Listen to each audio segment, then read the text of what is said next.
ये तुम्हारा कार्य ऐसा ही है, ये जो तुम्हारा कार्य है ना, ये बालवत है। तो इस प्रकार जो है गोपियां भगवान को दोष दे रही है। और गोपी कहती है कि ये बता कि ये जो है विधाता को क्या दोष दें। अरे ये जो है ना, ये अक्रूर ही क्रूर बन करके चला आया है। अरे इसका भगवान ने अक्रूर नाम गलत रखा है, इसका नाम तो क्रूर होना चाहिए था। तो एक गोपी बोल पड़ी कि बहन, मैं कल कृष्ण कन्हैया लाल को जाने नहीं दूंगी, मैं कल भगवान कृष्ण को जाने नहीं दूंगी, मैं रथ के सामने खड़ी हो जाऊंगी और उन्हें जाने नहीं दूंगी। तब तक दूसरी कहती है कि बहन, कुछ लोक लाज की शर्म है कि नहीं? अरे बड़े बुजुर्ग क्या सोचेंगे?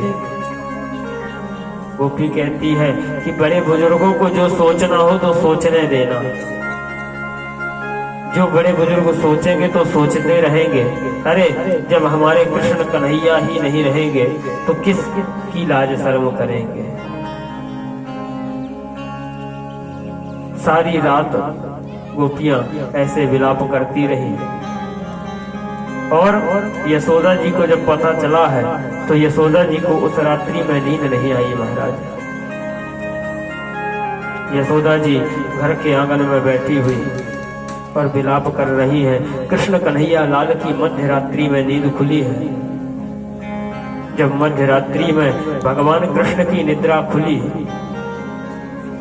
तो जब भगवान कृष्ण ने देखा कि मैया अपने आसन में नहीं है, मैया यहाँ विश्राम नहीं कर रही है, तो भगवान कृष्ण उठ करके आए और भगवान कृष्ण कहते, मैया तू इतनी चिंतित क्यों है?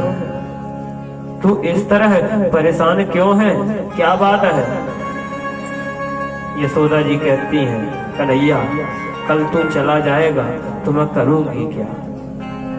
क्योंकि मेरा सारा जीवन तो तेरे ही आधार पर टिका हुआ है। मैं सोए उठती हूँ तो ताजा ताजा माखन निकालती हूँ, तुझे स्नान कराती हूँ, तुझे भोजन कराती हूँ। मेरा सारा दिन और सारी रात्रि तेरे कार्यों में ही लगी रहती हूँ।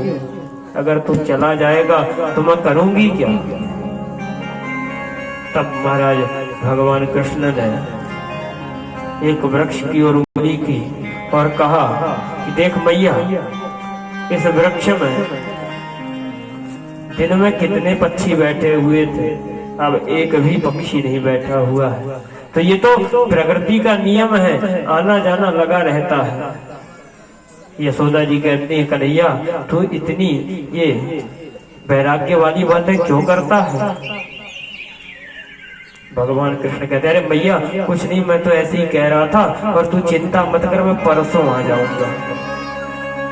महाराज इसी भावना को लेकर के यशोदा जी जीवित रही कि परसों आ जाएगा, कि पता नहीं कौन से वर्षों आ जाएगा। और इस प्रकार रात्रि में किसी को नींद नहीं आई। सुबह भगवान रथारूढ़ हुए और मथुरा की ओर प्रस्थान करने जा ही रहे थे कि सारी गोपियों ने आकर के रथ को घेर लिया है। और जब रथ को घेर लिया है तो रथ आगे तो बढ़ नहीं सकता। अक्रूर जी सोच रहे हैं कि मैं इस रथ को आगे कैसे बढ़ाऊं। तब महाराज भगवान कृष्ण रथ से नीचे उतर आए हैं और भगवान कृष्ण ने एक दूत से कहलवा दिया कि आप जाओ और जाकर के इनसे कह करके आओ कि मैं परसों वापस आ जाऊंगा। अब भगवान ने दूत को क्यों भेजा? दूत को भगवान ने इसलिए भेजा, मानो भाव ये था, भगवान ये कहना चाह रहे थे कि इस दूत को देखो, मैं इसी दूत के रूप में वापस आऊंगा।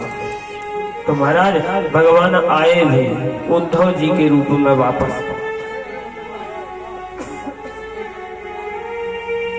उद्धव जी के रूप में वापस आए। तो जैसी गोपियों ने सुना कि भगवान परसों आ जाएंगे, गोपियों ने रास्ता दे दिया और अक्रूर जी महाराज ने रथ को इतनी तीव्र वेग से दौड़ाया है,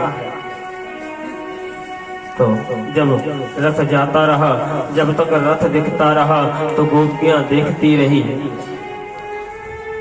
रथ के बाद जब तक रथ का पताका दिखता रहा, गोपियां देखती रही। जब तक महाराज रथ के चक्के से धूल उड़ती रही, तब तक गोपियां देखती रही।